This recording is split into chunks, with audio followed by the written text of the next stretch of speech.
Digging bullets from my own shoulder has become routine. Funny how you adapt when nobody gives a damn if you live or die. The cold metal of my blade against my skin is a familiar, unwelcome friend. I bite down on a piece of leather, the taste of old sweat and dirt filling my mouth as I brace for the searing agony. The first bullet is lodged deep, nestled against the bone. My hand trembles, not from fear, but from the sheer exhaustion of it all. Another day, another fight no one will ever know I fought.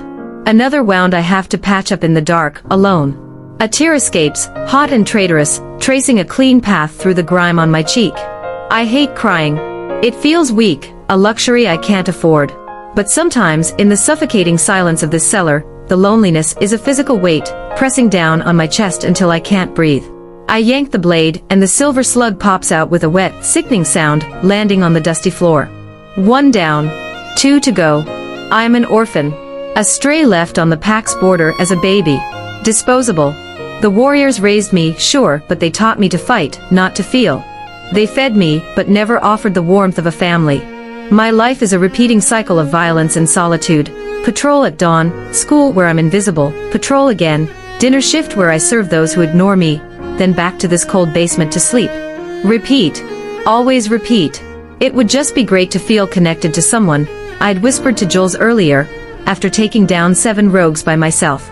He'd clapped me on the shoulder and said, "You're connected to us." A well-meaning lie. If I were truly connected, would I be down here, bleeding out on a dirt floor? The second bullet is easier, but the third is a nightmare. It's shattered, the fragments digging into muscle and sinew. My vision starts to swim. The blood loss is making me dizzy. A part of me, a small, tired part, whispers that I should just stop. Let the silver do its work. Let the darkness take me. It would be so much easier than facing another dawn alone. That's when the door crashes open. 4 alphas. Zion. Theo. The future of our pack. Their faces are masks of fury. They probably smelled my blood on their precious territory, and came to scold me for being messy. Where were you? Zion demands, his voice a low growl.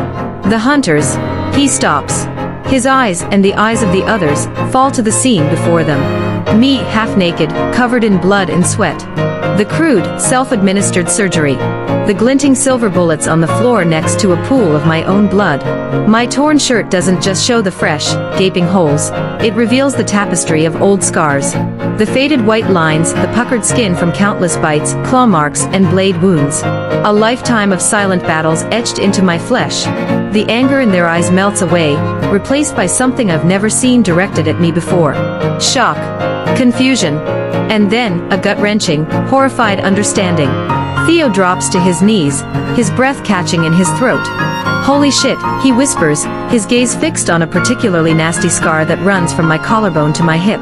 How long have you been fighting our battles alone? The question hangs in the air, heavy and damning. But just as I think they might finally see me, a new scent cuts through the stench of blood and antiseptic. Vanilla and blueberries. A scent so divine it makes my weary soul ache with a longing I didn't know existed. It's a fated pull, a destiny I never thought I'd have.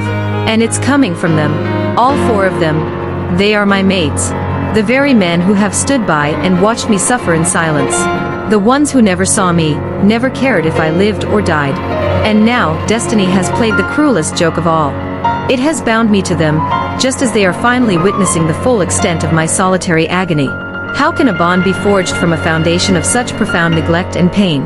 Can they ever heal the wounds they never even knew they were inflicting?